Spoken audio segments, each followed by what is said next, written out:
19-year-old Sage Smith was on the precipice of starting a new life. Just a few weeks away from her 20th birthday, the Charlottesville, Virginia teen had moved out on her own, started taking classes, and was seeing a new guy. She had also just come out to her family as transgendered. Sage's life was full of promise and big changes. On November 20th, 2012, Sage was going to meet the new guy she was seeing before going back to her family's home for Thanksgiving. But Sage never made it home the next day. And what seemed like a straightforward yet tragic case of violence has turned into an 8-year-long mystery that has resulted in 2 missing persons reports. When a person goes missing, there's a special kind of pain in the not knowing. I want to tell the stories of those who never came home. I want to tell you the story of Sage Smith. I'm Kona Gallagher. And I'm Ethan Flick. And this is And Then They Were Gone.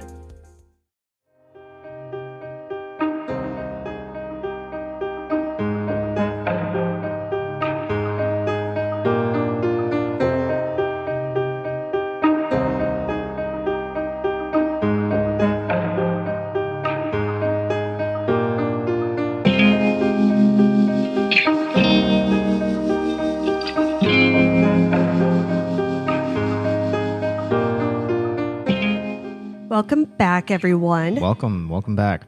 Thank you for joining us for this story, which is semi-local to us. Before we get started on Sage's case, though, I'd like to talk about some related issues in telling her story. We strive to be inclusive and sensitive on this show, but, we're human, and like everyone else, we make mistakes sometimes.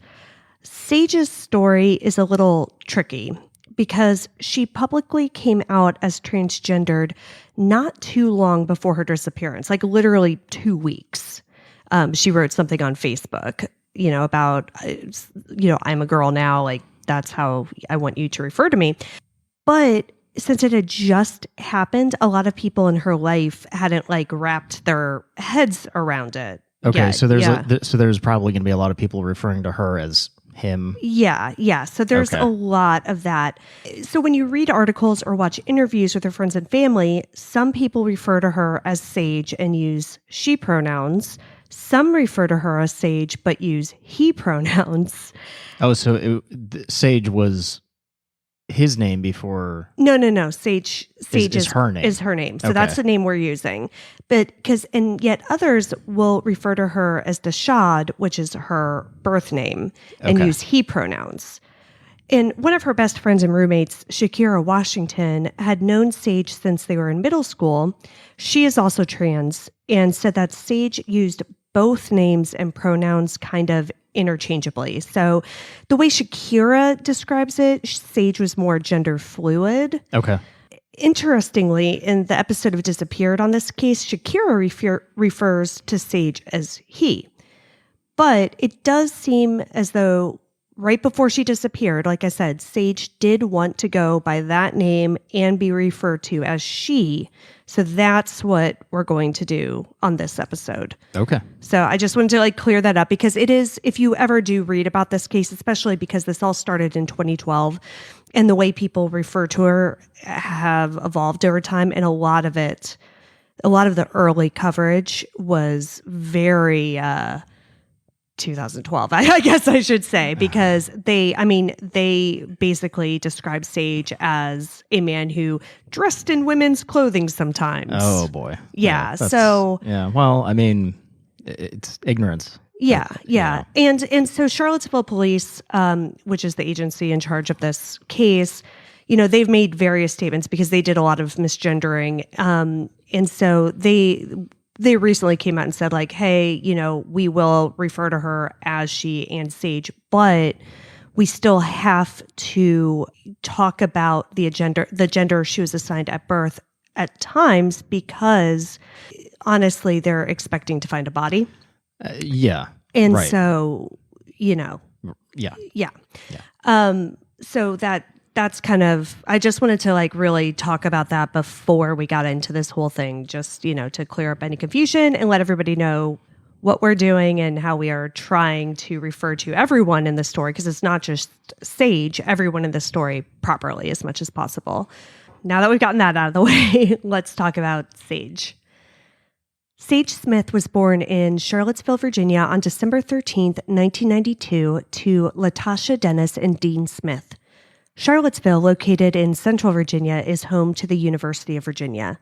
It's definitely a college town, and the residents there are mostly white. While there are certainly progressive pockets in the area, it's also a town that's absolutely obsessed with Thomas Jefferson. You know, and his stance on race isn't exactly the best. Sure. That's putting it lightly. Yeah. And listeners may also recall that it was the site of the 2017 Richard Spencer-led neo-Nazi flare-up where they all danced around in khaki pants with their tiki torches. I mean, look, you can't get away from the fact that it's in Southern Virginia. More central Virginia, well, but yeah, I mean, okay. You are correct. Although in my mind, if you're not in Northern Virginia, you're Southern Virginia. I know. This whole area is south to me. Yeah, for sure. So even where we live, Northern Virginia, it's still south to me. Well, yeah, and oh God, man, we're in Northern Virginia, but we are showing our asses. Loudoun County, making the national news again for people being absolutely insane. Interestingly, people being racist and anti-trans, because the big school board flare-up was about transgendered issues and how a teacher got suspended for refusing to call a student by her correct pronouns. And they're saying it's a freedom of speech issue, which it's not. But anyway, I don't want to get off on that. But my point is that can we just say this real quick? Mm-hmm. The thing that I don't understand about all of this anti-trans stuff is like, who cares? It doesn't affect you, the person saying he or she. So who cares? Yeah. Like, how hard is it to just refer to somebody by how they want to be referred to? It's just mind-blowing to me. Like, there's a lot of stuff about this that I'm very ignorant on, but like, I don't care. Yeah. If you want to be called a woman or a man, whatever. It doesn't affect me. Right. It doesn't. People should try what I do, which is just be extremely self-absorbed. And then none of it matters.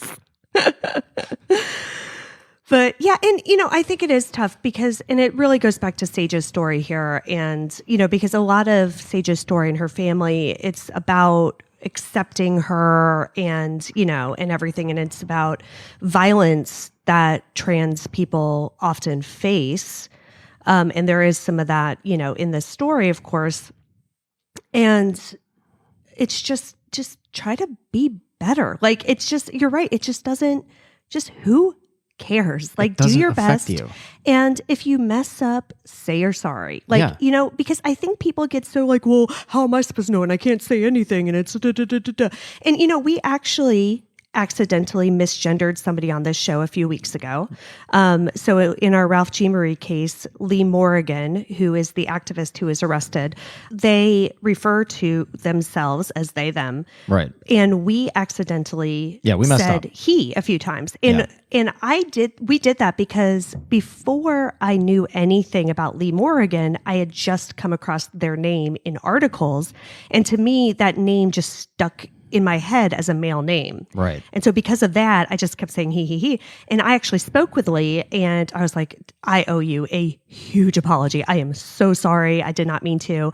And what they said to me is they said, listen, like, I get misgendered on purpose a lot and that sucks, because people do it just to be shitty. Just to be assholes. But, and they said, I look at the intent behind it. I get it. Like, sometimes people make mistakes. If you make mistakes, it's okay. And so they were very cool about it. And, but I did want to find a way to also publicly apologize to them because I hate that we did that. But I mean, again, it was just really, it was a complete, mistake on our part. And we didn't mean anything by it. But anyway, Charlottesville, Virginia has a lot of issues with race because, like I said, it's mostly white, and you've got the college, which is mostly white, but then the staff at the college, like in the cafeterias and places like that, are mostly people of color, and so you've still got this whole weird class distinction, race,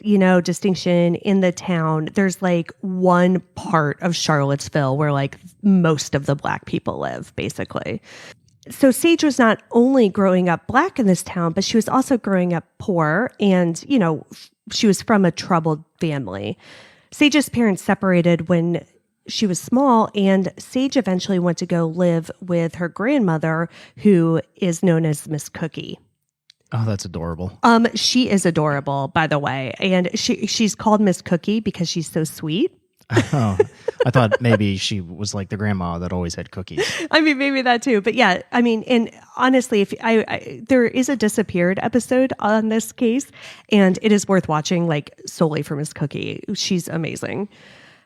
But when Sage was 12, they moved from an affordable housing complex to a home in the Fifeville neighborhood in Charlottesville, which is where Sage and Shakira met. Shakira was that friend that I mentioned earlier. Right. According to Emma Eisenberg's article in Splinter, Shakira lived 2 doors down from Sage. They were both in middle school, and Shakira was actually already out as transgendered and was asking her teachers to use female pronouns. This was in middle school, you said? In middle school, yeah. Wow, in Charlottesville. That's brave. Yeah, absolutely. Good for her. I know. And this gave Sage the courage to come out to his grandma as gay. So Sage, it was kind of one step at a time, right? Oh, sure. Yeah. And so Sage was not going by Sage at the time. She was not going by female pronouns at the time at all. Her first step was to come out as gay. And Miss Cookie is so adorable when she talks about Sage. And it's really interesting when you watch all of Sage's family members. Like, Miss Cookie is the one who, like, you really feel gets who she was, like, on a very deep level, and, like, always understood. So when Sage told her that, they were gay in middle school, she was just like, "Oh, honey, you're not telling me anything I don't already know." Like, we were waiting. Yeah, that's probably the best response. Yeah, exactly. Yeah. So for many years, Sage was living her life as a gay male, but even that didn't go over well with everyone in her family. Yeah, I'm sure. Yeah. Sage's father, Dean, had spent a good chunk of Sage's childhood in prison for drug offenses, so he wasn't really around much. Initially, when Sage came out as gay, like, he could not handle it. He told Sage not to talk to him and that he just wasn't going to accept. He said, "Don't call my cell phone. Like, we're done." That's really unfortunate. Yeah. But Dean was on that episode of Disappeared, and he said that it was actually his youngest son. So Sage was his oldest child, and it was his youngest son who basically made him realize what an ass he was being. Because his son was like, "What are you doing? Like, you've always told us to, like, be happy with ourselves and, like, with who we are. And, like, you're being a dick." and so Dean was like, "Yeah, I kind of am." And so it took him a little while, but he really came around, and, he and Sage repaired their relationship, and things, were good between them. And it sounds like as Sage reached her teenage years, she started dressing in women's clothing, but wasn't officially out as transgendered. And she would really kind of go back and forth. And, like, everybody says that, like, she would dress up, in women's clothing, but then wear a suit. The way Miss Cookie put it, she said, she's like, Sage didn't care. She just always wanted to look fly. But after she graduated high school, it sounds like she really started to want to transition in earnest.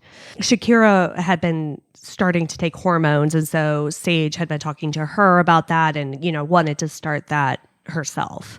At some point, though, during her childhood, Miss Cookie gave Sage back to her mother, Latasha, but Latasha was deemed unfit, so Sage actually ended up in foster care for a time, I think during high school. The timeline of that is a little unclear, but the reason why I think it was, toward the end of her high school career, because as Sage aged out of the system, she received money to get an apartment.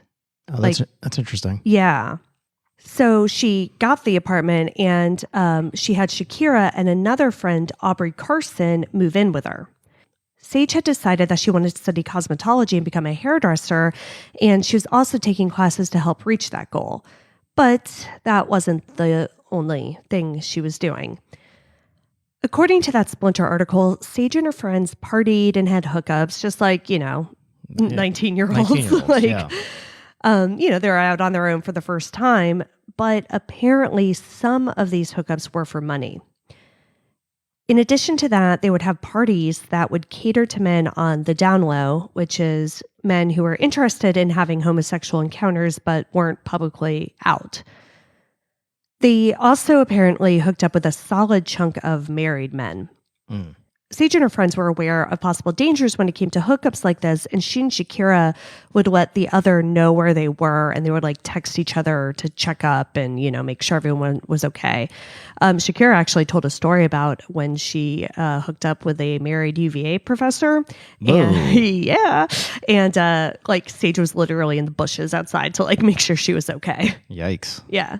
But that wasn't enough to completely eliminate the danger that they faced. And some of it was simply for existing. Sage and her friends would get harassed on the street. They would get called names for being trans. Another time, a friend told her that she needed to watch her back because Sage had apparently told a guy's wife that she had hooked up with him, and that guy was very angry. Yeah, that's not a great position to be in. Yeah. The night before her disappearance, they were having a party at the apartment for Shakira's birthday when some woman came busting in trying to start a fight with another one of their friends over a guy. The whole thing became a huge fight that went out into the street, and Sage started fighting a man named Jamal Smith. Jamal then called the police, saying that Sage damaged his car. The cops came and no one was arrested, but Shakira says that Sage was pissed at her for not having her back in the fight, basically.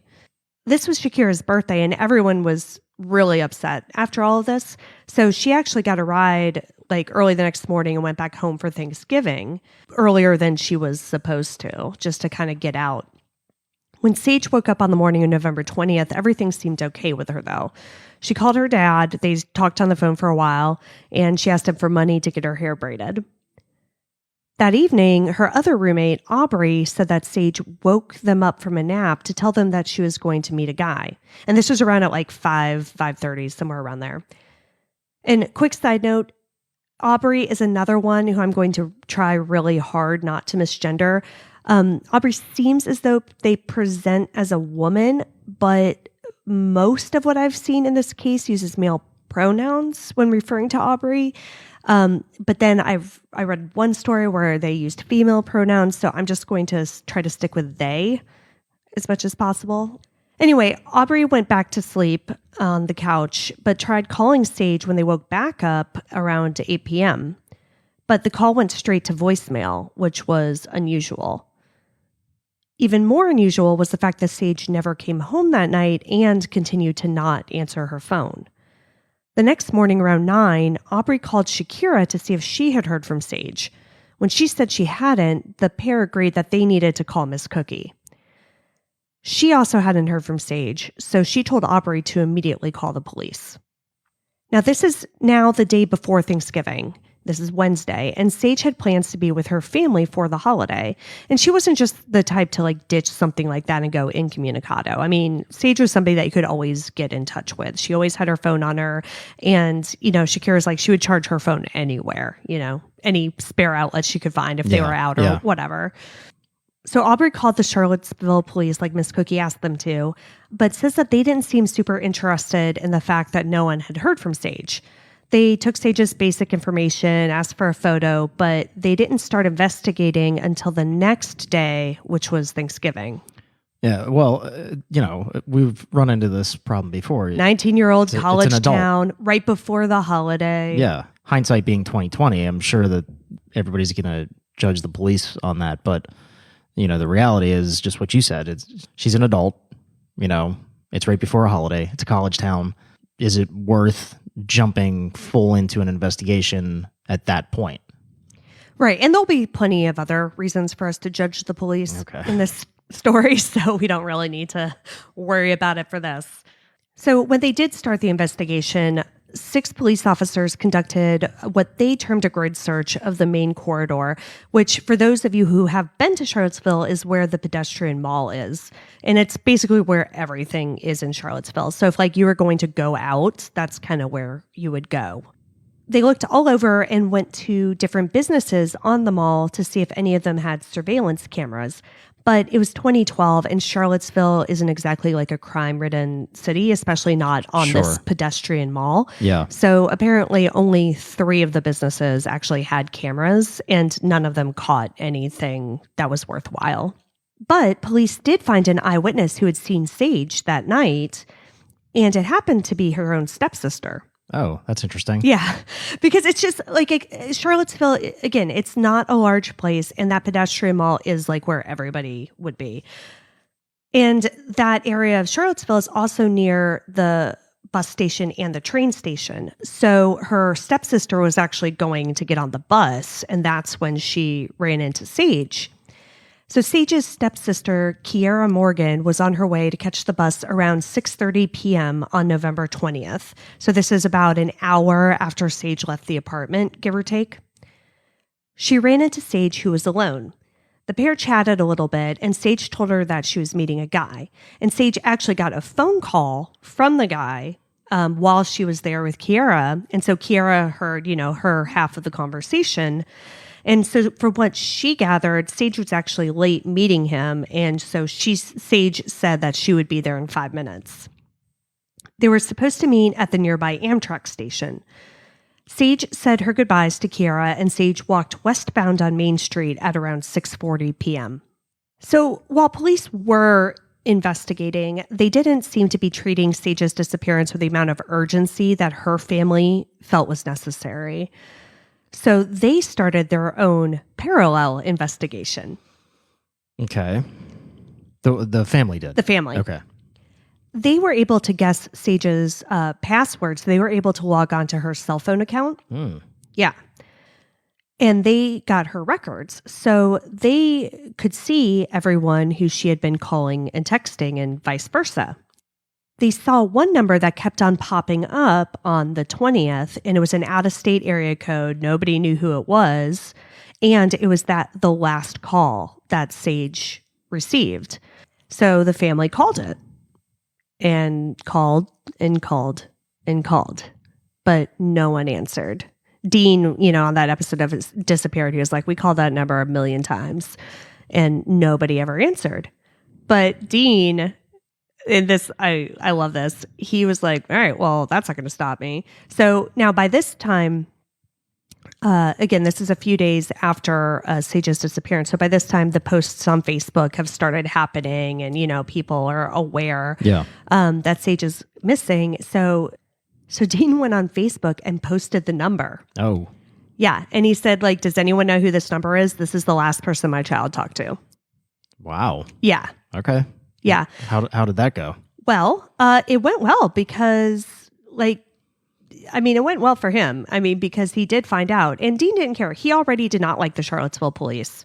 He had had run-ins with them, didn't trust them, didn't think they were going to do a good job on this investigation. So he was just keeping the secret because, he didn't tell him. He knew they were going to tell him not to do it. Sure. And he didn't want to, so he just did it. And a person named Yami Ortiz messaged Dean and said that they knew who the number belonged to. It was a man named Erik McFadden.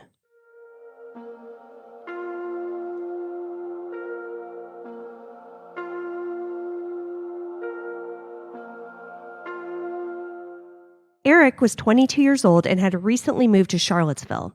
He was working at the local Sherwin-Williams paint store, but had plans to take classes in the spring. He had apparently done a year or two of college up in Pennsylvania, I believe, and then left for whatever reason and moved down to Charlottesville. Why is it always going to come back to my home state? It's always Pennsylvania. Pennsylvania. And he was the man that Sage was supposed to meet on the night of November 20th.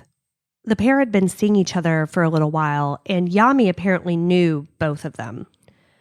Yami told Dean that Erik randomly messaged them on November 21st, the day after Sage was last seen, and asked them to delete his contact information from their phone. Yeah, so Yami... Suspicious much? Yeah, so it was interesting. So it was the day after Sage disappeared. So I think Yami might have known that Sage was gone, but had no idea at that point that Sage was supposed to meet Erik or anything like that, right? So like had no idea that Erik was connected to, or possibly connected to Sage's disappearance at all. You say that that they had been seeing each other. Yeah. So this is not in connection with her being a sex worker, or is it? Or do we not know? Well, we don't know definitively. It could be, it could not be. It could have been a regular hookup? Yes. Okay. And it was a regular hookup regardless. I just don't know. Yeah. And we also, I not saying that this should matter much as far as the investigation goes, but we don't know if Charlottesville PD knows that angle about the sex work. Right. At this point, they do not. Okay. Yeah, they don't find that out until a little bit later. I'm just I'm not saying that like excuses them for not doing further investigation, but it might, that has a kind of a different angle as far as the police investigation would go. Yeah. Yeah, so they don't know that at all at this point. Yami, like I said, knew Sage was missing, knew that Erik had been seeing her, whatever, but again, didn't connect those two things at all. But then obviously when Dean posted the number and said, this is the person who my child last spoke with. And after getting that, they delete my contact Well, yeah, then information. after It's that, like, he was like, oh yeah, it's kind of weird that weird, he... yeah. Yeah. So that's when he's like, okay, that's strange. And so he told Dean, what was up. So according, and I think all of this came from Yami, apparently Erik and Sage had met online, more than likely through one of Sage's casual encounters ads that she posted on Craigslist. So that was apparently something that Sage would do relatively often. Fucking Craigslist. Yeah. Casual encounters was a section on Craigslist that doesn't exist anymore. But at the time, people could anonymously post various hookup requests. And so that's the thing, because a lot of people would just do like I said, just hookup requests, whatever. But I think part of the reason why it got shut down was because there was sex work happening on there as well. Yeah, and there was quite a few cases that where sex work resulted in murder. Yeah. Which I think ultimately is what led to that being shut down. Right. And so that's why the whole the nature of their relationship and whether or not was a little unclear. Yeah. So it could have just been two people, looking to hang out, looking to do whatever, or there could have been some sort of money monetary exchange. agreement. Yeah. And there was money exchange, and we'll get to that too, but for different reasons perhaps. Erik wanted to keep his dalliances with Sage anonymous because like many of her other partners, Erik presented as straight. In fact, he even lived with his girlfriend, a woman named Esther. And Esther was not aware of Sage or anyone else that Erik may have been having relationships with. While Dean is getting all of this information, officers are still searching for Sage, and they're starting to suspect foul play. They were looking in empty lots, dumpsters, parks, places like that. But they weren't getting anywhere. But then on November 24th, the name Erik McFadden entered their investigation, but from a different source, Erik's girlfriend, Esther. Esther had left town for Thanksgiving, but couldn't get a hold of her boyfriend.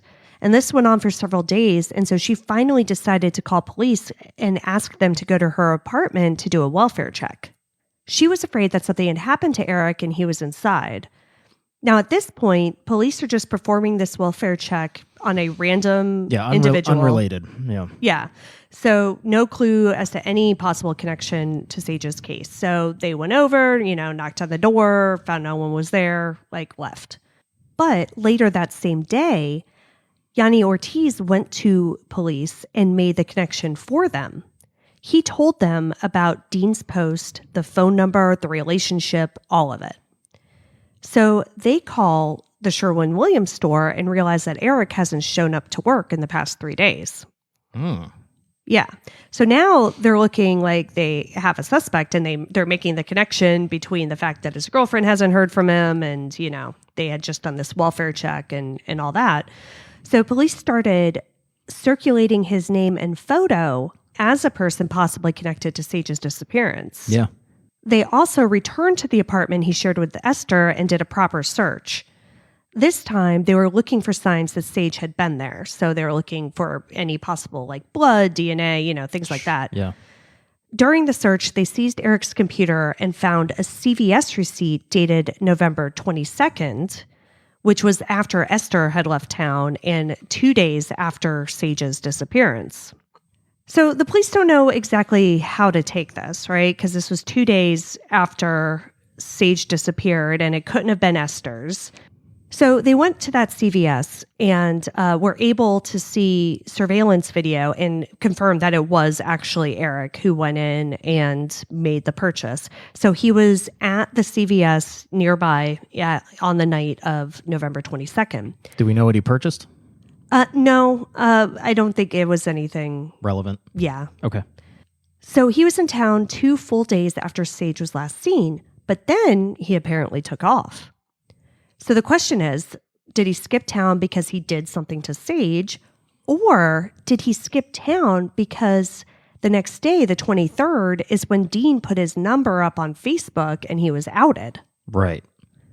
Yeah, and that's tough to say because, I mean, both are strong possibilities. Yeah, exactly. Did he skip town innocently, quote unquote innocently, because he was outed on Facebook, or was there something nefarious?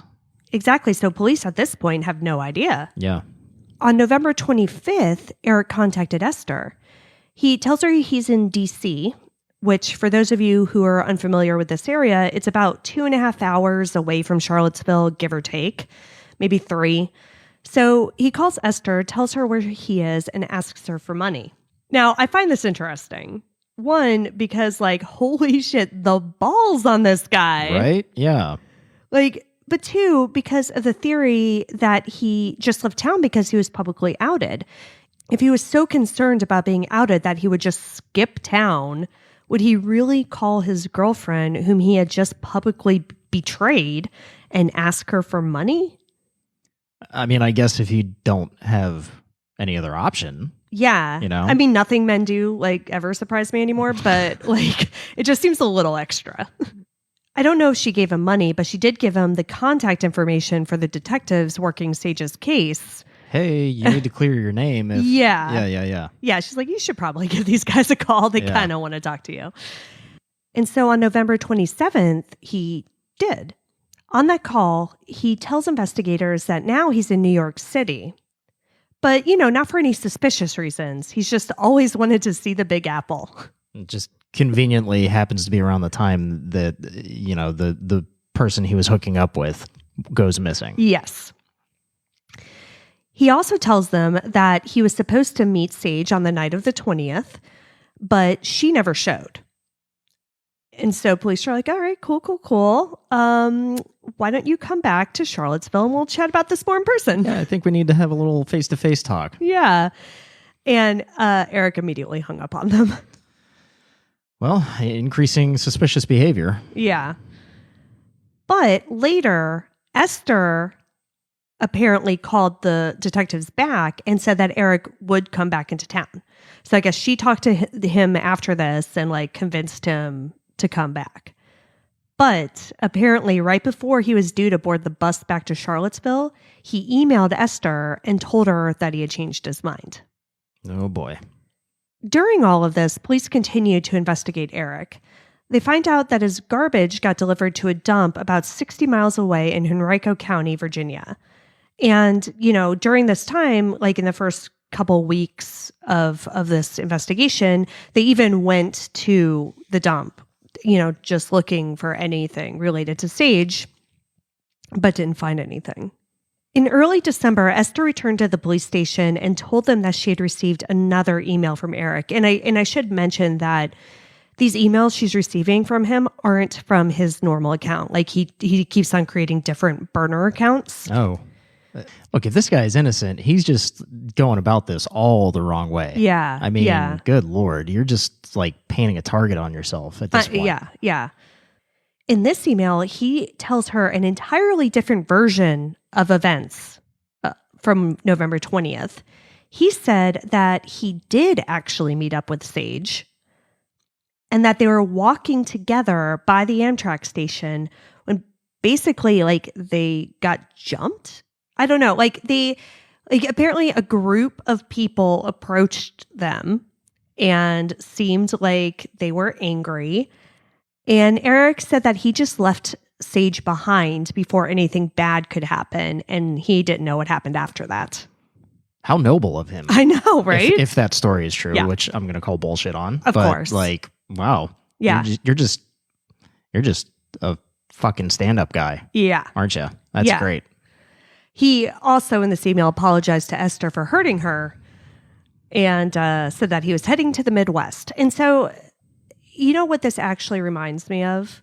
So, and apparently in this email too, he said something to the effect of like, Sage had a lot of enemies, right? So this kind of reminds me of that piece of shit, Chris Watts. Yeah. Who keeps on changing the story about what happened and keeps on trying to place the blame on the victim. Oh, yeah. Totally. Right? Yeah.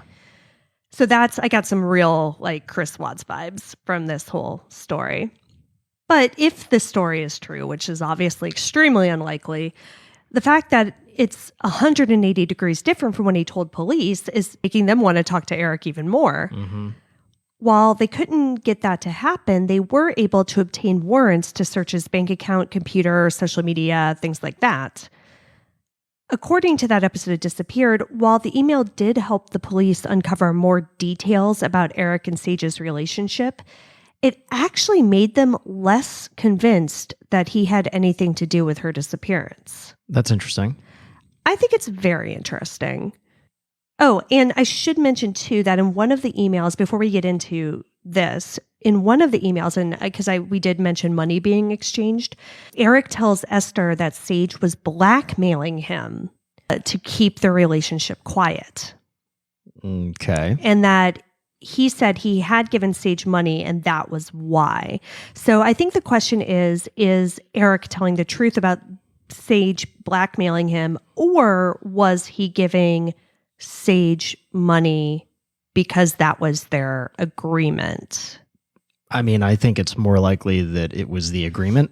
Yeah. It doesn't seem as though Sage was running into a lack of suitors. Right. Mm-hmm. I mean, that would seem like a big jump because at this point we haven't heard anything about her blackmailing anybody else to keep the relationships secret. Yeah. And didn't she like come out or, just say to... he told a married man's wife. She told a married man's wife that like, okay, so, I mean, like, that doesn't seem like a blackmail situation. Or unless maybe she had tried to blackmail him and the married man was like, no. Yeah. And then she told his wife. Yeah, maybe. I mean, maybe. I really don't know. I can't speculate. But so I'm guessing that, he knew that there was going to be some sort of money trail. And so that was his explanation that he was giving for that. Okay. Regardless, money was exchanged between the two. Back to why his electronic footprints made police less convinced that he was involved with Sage's disappearance. Apparently, the night of November 20th, which is the night she went missing, Erik was up and periodically using his phone and computer until something like 3 a.m. And it was all very normal usage, not like searches on how to hide a body or anything like that.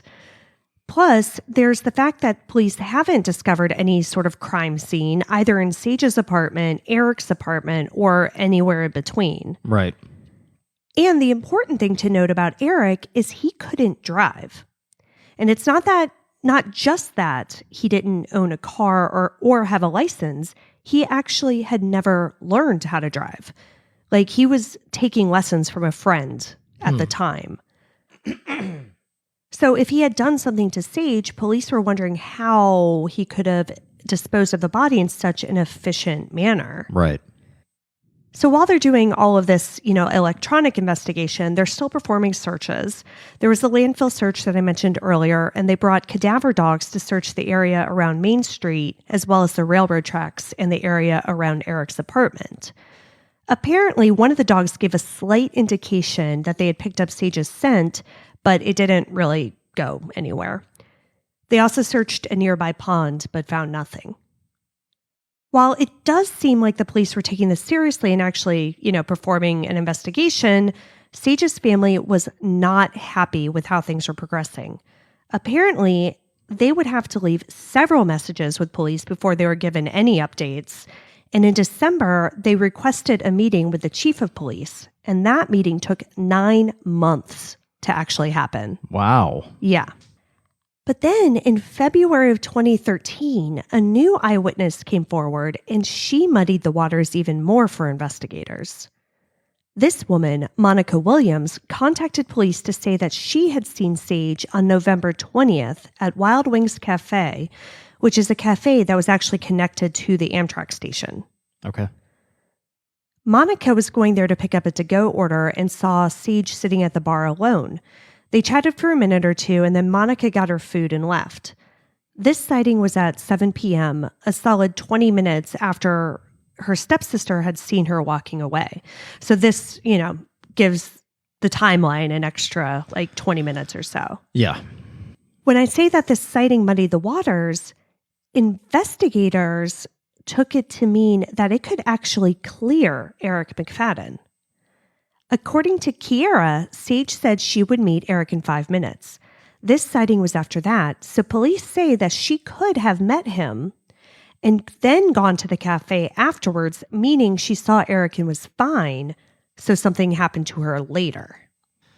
I mean, it could, but what was Erik's version of events as far as the timeline goes? Well, I'm not sure if he gave a time when he emailed Esther, the story about actually seeing Sage. Yeah. Because his timeline of events to police was that he never saw her. Right. So I'm not sure what his exact timeline is.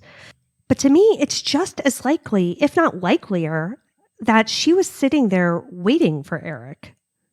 According to Sage's phone records, it seems like Erik and Sage were supposed to meet at 6. He texted her at 6:08 asking where she was, then again at 6:12. So I should mention real quick that, when Sage's family was able to guess her password and get into her account, they were able to see the phone numbers, but not the actual texts.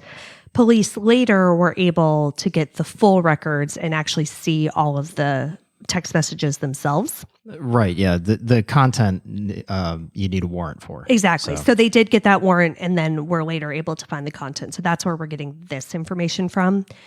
So he texted her at 6:08 asking where she was, and then again at 6:12.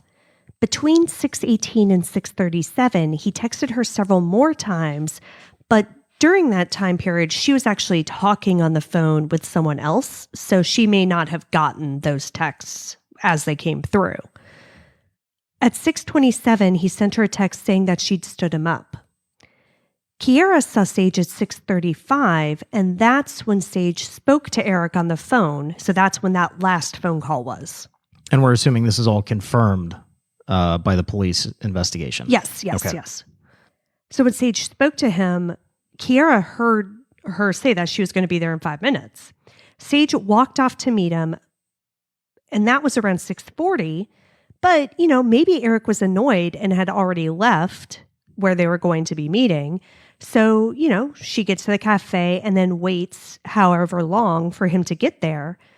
And maybe he still hasn't arrived by 7, which is only 20 minutes later. And that's why Monica saw her there alone. But for whatever reason, this 7 p.m. sighting was enough for police to announce publicly that Erik was no longer a person of interest in Sage's case.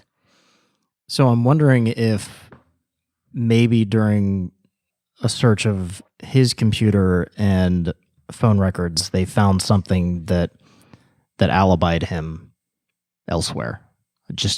I don't know why they wouldn't put that out. Yeah, because doesn't this sighting, seem like it. When did Monica, that was her name? Oh, yeah, the witness? Yeah, when did she come out and say this? This was several months later, so this was February of 2013. Yeah, I mean... And I should say that police did go back to, Wild Wings Cafe to ask the people who worked there and verify. Yeah. And they obviously didn't have surveillance 3 months later or anything like that, if they even had it at all. And like the employees there, they're like, yeah, we kind of remember like trans people being there that night, but like we can't say for sure if it was Sage, that kind of a thing. Yeah, so to me, and we'll get into Sage's family's reaction to this whole announcement, which is not positive, as you can imagine. Yeah.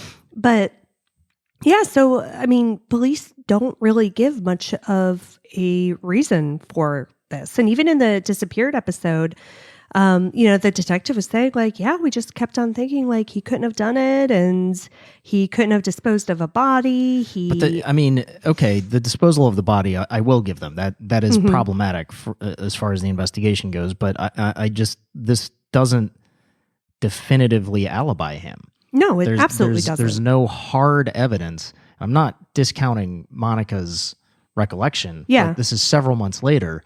How can she be so precise as far as the time goes? And she just said around 7. Right. So that does not definitively alibi him. No. Because they very easily could have just met up after that. Yeah, and if there's something else that they have that does definitively alibi him, like maybe a ping on a cell phone tower somewhere else. So it's actually funny that you mentioned pings because they did look into that, but Charlottesville is such a small town that the cell phone towers are very close together. Oh, okay. So they looked at the pings, but it was completely useless because it just basically covered like the whole area. Yeah, and it's also important to note that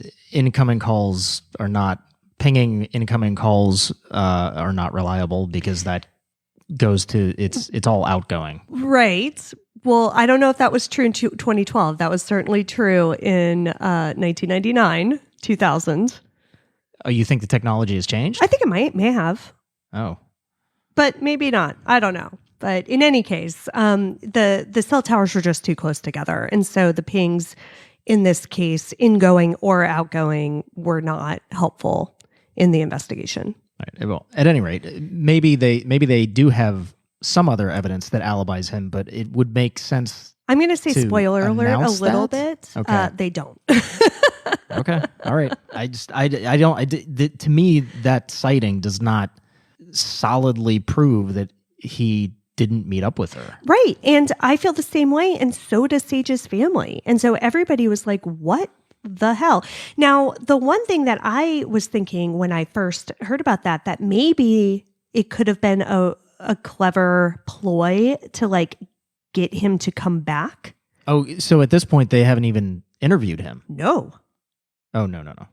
So I thought, well, maybe like if by making like, oh no, he's cool, don't worry about it. Then that like maybe it would flush him out. Okay. But that doesn't seem to be what they did. I think that would have been good, but yeah, that doesn't seem to be the point. I think they genuinely were like, oh no, I don't think he has anything to do with that. So that is where we're going to leave you this week. I know, another two-parter. And I honestly thought that this was going to be a really quick case to talk about because I was aware of it before I started researching it for this episode. And it did seem pretty straightforward. But once I started digging into it, I found out that there are not only these bigger issues about the investigation itself, but other possible suspects, or at the very least, people that should be talked about a little bit more and typically aren't. So I want to give Sage the time and space that she deserves and tell her story as fully as I'm able to. Next week, we're going to talk about the police investigation over the years and how it compares to those of other missing persons in the Charlottesville area.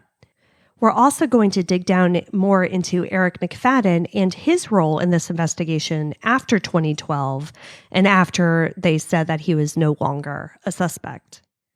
But before we go, I want to leave you with something that Sage's grandmother, Miss Cookie, said. Quote, What makes one life more valuable than another? That's how it makes our family feel, that we don't matter. End quote. Sage does matter, though. Her life matters. So we'll tell more of her story next week. There are a lot of people who were in Sage's life and Erik McFadden's life who know something who could help this case. Let's get her name out there more, so hopefully we can find some answers.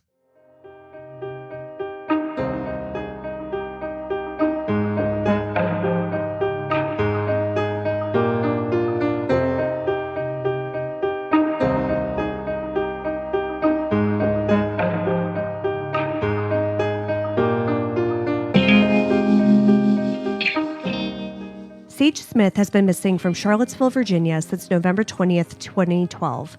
She was wearing a black jacket, dark gray sweatpants, and black and gray rain boots. She was around 5'10" and 130 pounds at the time of her disappearance. She was 19 years old when she went missing. She would be 28 today.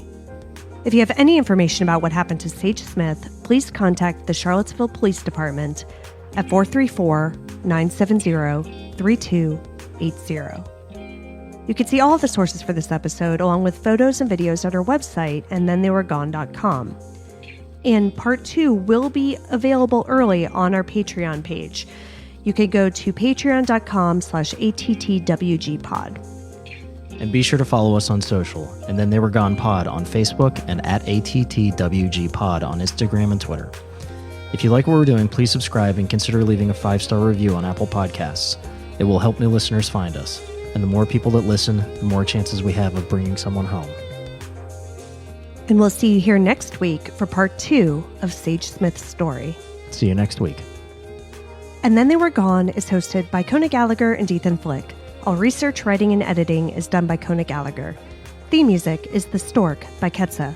Additional music is provided by Kai Engel. And Then They Were Gone is a Little Monster production. Hey, you!